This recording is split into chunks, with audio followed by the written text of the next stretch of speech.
السلام علیکم ورحمۃ اللہ وبرکاتہ۔ الحمد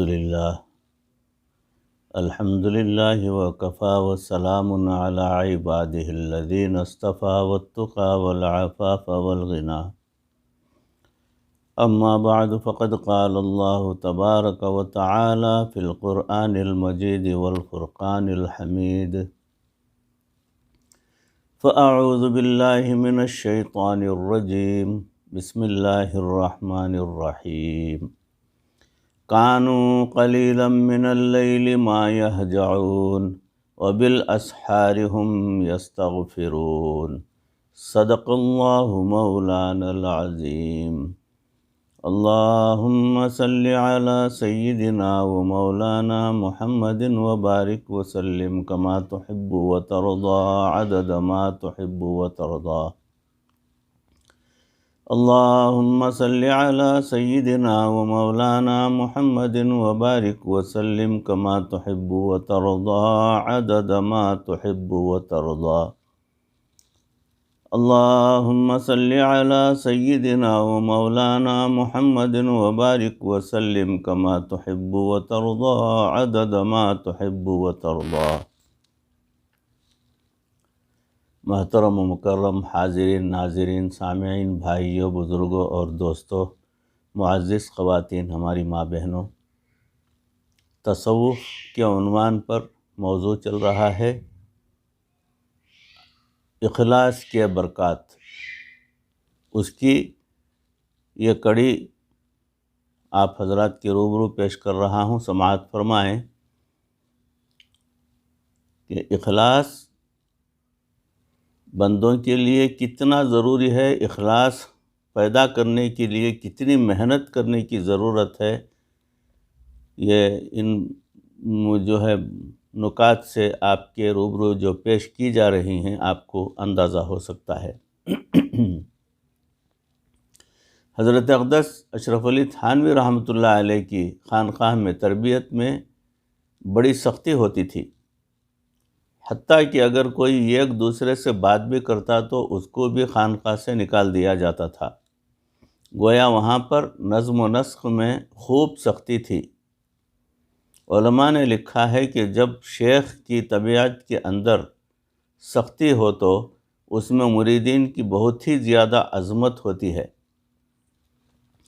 پھر شیخ ان کی خوب تربیت کرتے ہیں اور بہت جلدی سنور جاتے ہیں، یعنی شیخ کی سختی بھی ان کے حق میں رحمت بن جاتی ہے۔ لیکن حضرت حسین احمد مدنی رحمۃ اللہ علیہ کے ہاں بڑی رحمت کا معاملہ تھا۔ جو آتا اس کو مہمان بناتے، اس کو کھانا کھلاتے، اور کئی مرتبہ تو اس کے پاؤں بھی دبا دیا کرتے تھے۔ ان دونوں جگہوں پر طبیعتوں میں اتنا فرق تھا، دونوں پھول تھے مگر ہر گل رنگ و بوئے دیگر است، یعنی ہر پھول کا رنگ اور خوشبو جدا ہوتی ہے۔ ایک عالم حضرت تھانوی رحمۃ اللہ علیہ کی خانقاہ میں چند دن گزارنے کے بعد حضرت مدنی رحمۃ اللہ علیہ کی خانقاہ میں گئے، وہاں چند دن شہزادوں کی طرح گزارے تو کہنے لگے، حضرت میں ایک بات پوچھنا چاہتا ہوں۔ فرمایا کیا بات پوچھنا چاہتے ہو؟ عرض کیا حضرت میں حضرت تھانوی رحمۃ اللہ علیہ کی خانقاہ سے ہو کر آیا ہوں، وہاں تو اتنی ڈانٹ ٹپٹ ہوتی ہے کہ بندے کو کس کر رکھتے ہیں، اور یہاں پر اتنی محبت ملتی ہے کہ شہزادہ بنا کر رکھتے ہیں۔ آپ ذرا اس بات کی وضاحت فرما دیں۔ اب کوئی عام بندہ ہوتا تو پتہ نہیں کہ آگے سے کیا جواب دیتا، مگر وہ سنورے ہوئے لوگ تھے، لہٰذا دیکھیں کہ انہوں نے کیا ہی پیارا جواب دیا۔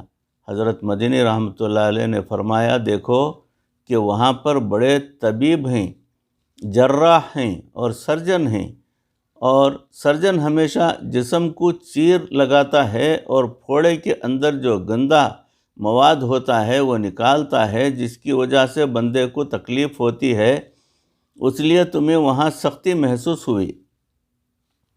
میری حیثیت کمپاؤنڈر کی سی ہے، اور کمپاؤنڈر یہ کام کرتا ہے کہ جب سرجن سرجری کر دیتا ہے تو وہ پھر زخموں کے اوپر فقط مرہم لگاتا رہتا ہے۔ چونکہ بندے کو مرہم لگانا اچھا لگتا ہے، اس لیے وہ سمجھتا ہے کہ یہ میرے ساتھ پیار کا معاملہ کر رہا ہے۔ ان کے اندر اخلاص تھا، اس لیے ایسی بات کہی جو توڑ کی بجائے جوڑ پیدا کرنے والی ثابت ہوئی۔ اسی اخلاص کی وجہ سے دل جڑتے ہیں اور انسان ایک دوسرے کے قریب آ جاتے ہیں۔ اللہ رب العزت ہمیں بھی اخلاص کی یہ نعمت عطا فرما دے، آمین ثم آمین۔ ہمارے اکابرین نے ریاکار کی 3 علامتیں لکھی ہیں جن سے انسان اپنے آپ کو تول سکتا ہے کہ میں کس حال میں ہوں۔ پہلی علامت خلوت میں سستی اور جلوت میں چستی، یعنی کہ وہ تنہائی میں عبادات کے اندر غفلت اور سستی برتتا ہے، نماز پڑھتا ہے تو مختصر سی، جبکہ لوگوں کی محفل میں بڑی چستی دکھاتا ہے، جب لوگ دیکھ رہے ہوتے ہیں تو پھر بڑا صوفی صافی بن جاتا ہے۔ اس وقت وہ فقط اشراق کے نفل ہی نہیں پڑھتا بلکہ اسے پچھلی قضا نمازیں بھی یاد آ جاتی ہیں، اور جب لوگ نہیں دیکھ رہے ہوتے تو فرض نمازیں پڑھنا بھی مشکل نظر آتا ہے۔ یہی وجہ ہے کہ کچھ طلباء جب تک مدرسے میں رہتے ہیں وہ بڑے اچھے معاملات کرتے رہتے ہیں، اور جیسے ہی گھر جاتے ہیں بس گھر جاتے ہیں، گھر جا کر گھر جاتے ہیں۔ یہ اخلاص کے منافی چیز ہے۔ جس طرح مدرسے میں اعمال کی پابندی کرتے ہیں، ہمیں چاہیے کہ جب گھروں میں جائیں تب بھی اسی طرح اعمال کی پابندی کرنی چاہیے، ویسے کریں، اس لیے کہ جس پروردگار کو یہاں راضی کرنا تھا اسی پروردگار کو وہاں بھی راضی کرنا چاہیے۔ دوسری علامت یہ ہے کہ وہ دنیا داروں سے تعریف کی توقع رکھے، یعنی اس کے اندر چاہت ہو کہ لوگ میری خوب تعریف کریں۔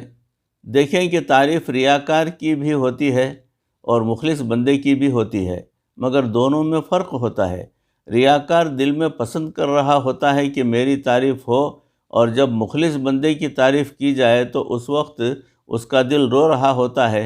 امام اعظم حضرت ابو حنیفہ رحمۃ اللہ علیہ کے بارے میں آتا ہے کہ جب کبھی کوئی بندہ ان کی تعریف کرتا تو ہمیشہ وہ تنہائی میں دعا کرتے، اے اللہ، آپ نے لوگوں کو میرے ساتھ جو حسن ظن عطا کر دیا، اب مجھے ان کے حسن ظن کے مطابق بنا دیجئے۔ یہ ایک تعریف ماں باپ اور پیر استاد کی ہوتی ہے۔ یہ تعریف مستحسن ہے بلکہ مطلوب ہے۔ اگر کوئی شاگرد اس لیے اچھا پڑھے کہ استاد میری تعریف کرے تو یہ اچھی بات ہے۔ وہ کس لیے؟ اس لیے کہ وہ استاد کو اللہ کا نیک بندہ سمجھتا ہے، اور اس کی یہ نیت ہوتی ہے کہ اللہ کے اس نیک بندے کا دل خوش ہوگا، یہ دعا کرے گا، اور اس کی دعا پر اللہ بھی مجھ سے راضی ہو جائیں گے۔ کسی نے بھی حضرت اقدس تھانوی رحمۃ اللہ علیہ سے کہا، حضرت یہ آپ کے مریدین آپ سے اتنا ڈرتے ہیں کہ اتنا تو خدا سے بھی نہیں ڈرتے۔ حضرت نے ان کو بٹھا لیا، فرمانے لگے، بھائی دیکھو، میں کوئی تھانے دار ہوں، وہ مجھ سے کیوں ڈرتے ہیں؟ اس نے کہا، جی وہ اس لیے ڈرتے ہیں کہ وہ آپ کو اللہ کا ولی سمجھتے ہیں، اور وہ یہ سمجھتے ہیں کہ اگر آپ خفا ہو گئے تو کہیں ان کی عاقبت ہی نہ خراب ہو جائے۔ اس پر حضرت رحمۃ اللہ علیہ نے فرمایا، چونکہ وہ مجھے اللہ کا دوست سمجھتے ہیں، اور وہ یہ سمجھتے ہیں کہ اگر میں ناراض ہو گیا تو اللہ تعالیٰ ناراض ہو جائیں گے، اس لیے مجھ سے ڈرنا حقیقت میں اللہ کے خوف ہی کی ایک کرن ہے جو اللہ نے ان کے دل میں ڈال دی ہے۔ اس لیے اللہ والوں کی تعریف، پیر کی تعریف، استاد کی تعریف اور ماں باپ کی تعریف اچھی ہوتی ہے اور ان کی دعاؤں سے انسان آگے بڑھتا ہے۔ ایک ہوتا ہے عام طور پر دل میں مخلوق سے تعریف کی نیت ہونا، یہ برا ہے، اس لیے تقریر کر کے پھر کہتے ہیں کہہ دو سبحان اللہ، اور سب سے اونچا اونچا کہلوا رہے ہوتے ہیں۔ اور اللہ کے بندے یوں کہو کہ بھئی اللہ کو یاد کر لو، ورنہ اتنا کچھ کر کرا کے لوگوں کی چند دفعہ سبحان اللہ مل گئی تو آپ کو تو آپ کی تقریر کا بدلہ مل گیا۔ اگر ایسا کیا تو یہاں سے فارغ ہو کے جاؤ گے اور نامہ اعمال میں کچھ نہیں لکھا ہوگا۔ تو مخلوق سے تعریف کی طمع نہ ہو، بلکہ دل میں یہ نیت ہو کہ اے میرے مولا، میں یہ کام آپ کی رضا کے لیے کر رہا ہوں، بس میں آپ کی بارگاہ میں قبولیت پا جاؤں۔ تیسری علامت یہ ہے، جب مخلوق میں سے کوئی آدمی دین کے کام میں اس کی ملامت کرتا ہے تو وہ دین کا کام چھوڑ کر بیٹھ جاتا ہے۔ چنانچہ ذرا سی کوئی بات کر دے تو سنت پر عمل ختم ہو جاتا ہے۔ آپ نے سنا ہوگا کہ شادی کے موقع پر اکثر عورتیں کہتی ہیں کہ اگر یوں کر دیا تو لوگ کیا کہیں گے؟ کیا انہوں نے کبھی یہ بھی کہا ہے کہ اس موقع پر یوں کیا تو اللہ کیا کہے گا یا نبی صلی اللہ علیہ وسلم کیا کہیں گے؟ اللہ تعالیٰ اور اس کے رسول صلی اللہ علیہ وسلم کے بارے میں سوچ ہی نہیں آتی، بلکہ سوچتے ہیں کہ ہم نے یوں کیا تو ہماری ناک ہی کٹ جائے گی۔ اور بھائی دنیا میں کیا ناک کٹے گی؟ جو ناک قیامت میں کٹے گی اس کو ساری مخلوق دیکھے گی۔ آج اگر دو بندوں نے بات کر بھی دی کہ انہوں نے شادی پر ڈھول باجے نہیں بجائے تو کوئی بات نہیں، اس سے پریشان ہونے کی ضرورت نہیں ہے۔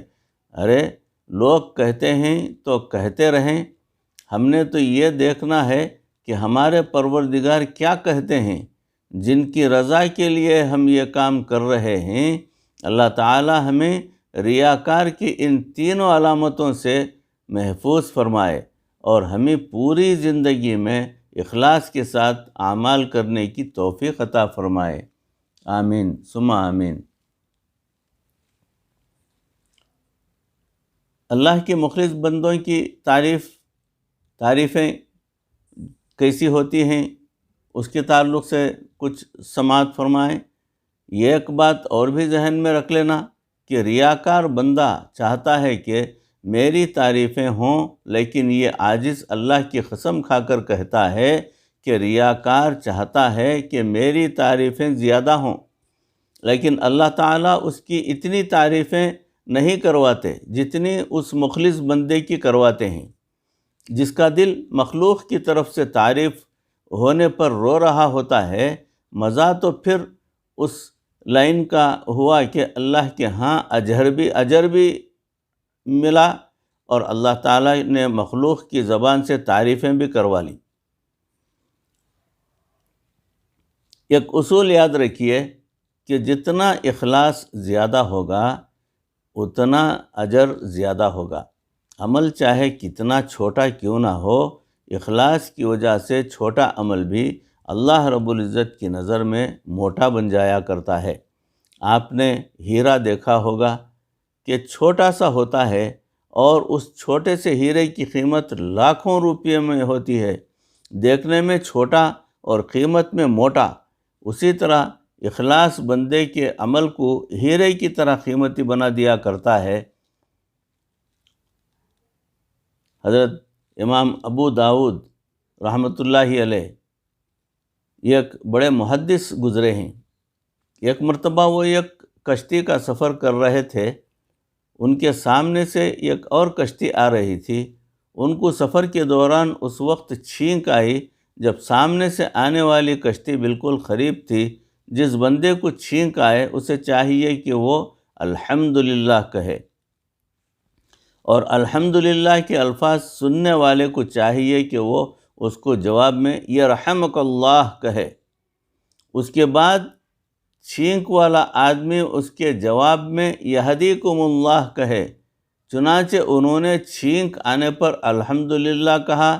ساتھ والی کشتی میں سے ایک آدمی نے ان کی زبان سے الحمدللہ سنا تو انہوں نے جواب میں یرحمک اللہ کہا، لیکن جب حضرت ابو داؤد رحمۃ اللہ علیہ نے جواب دینا تھا تو کشتی دور جا چکی تھی اور وہاں تک آواز نہیں پہنچ سکتی تھی۔ جب حضرت رحمۃ اللہ علیہ کنارے پہنچے تو وہاں جا کر انہوں نے ایک اور کشتی کرائے پر لی اور 1 درہم اس کو دیا اور کشتی سے واپس آئے، اور واپس آ کر اس بندے کو جس نے یرحمک اللہ کہا تھا اسے جواب میں یہدیکم اللہ کہا اور واپس آ گئے۔ ایک یہدیکم اللہ کے لیے انہوں نے کنارے اتر کر دوسری کشتی کرائے پر لی اور پھر اس آدمی تک پہنچے، اس کنارے تک پہنچے، پھر یہدیکم اللہ کہا اور پھر وہاں سے واپس آ گئے، آ کر کنارے اتر گئے۔ اندازہ کیجئے کہ ایک چھوٹا چھوٹا عمل بھی کتنی قیمت رکھتا ہے ان بزرگوں کے نزدیک۔ رات کو جب سوئے تو خواب میں کسی کہنے والے نے کہا ابو داؤد کو مبارک بادی دے دو کہ اس نے 1 درہم کے بدلے میں اللہ سے جنت خرید لی ہے۔ اللہ اکبر۔ محدثین اللہ کی رضا کے لیے یوں اخلاص کے ساتھ عمل کرتے تھے، اس وجہ سے آج ان کا فیض جاری ہے۔ آج دنیا ان کی کتابیں پڑھ رہی ہے اور اپنی زندگی شریعت کے مطابق گزار رہی ہے، اور وہ حضرات اپنی قبروں کے اندر اس کا اجر و ثواب پا رہے ہیں۔ تو اخلاص والے بندے کی محنت چھوٹی اور اسے اجرت موٹی ملتی ہے، وہ کام تو تھوڑا کرتا ہے اور اللہ تعالیٰ کی طرف سے اجر بہت بڑا پاتا ہے۔ بھائیوں، بزرگوں اور دوستوں، عزیزوں، معزز خواتین، ہماری ماں بہنوں، موضوع ابھی جاری ہے۔ فی الحال موضوع کو یہیں روکتا ہوں۔ انشاءاللہ اس کی اگلی کڑی اگلی نشست میں آپ حضرات کے روبرو پیش کرنے کی کوشش کروں گا۔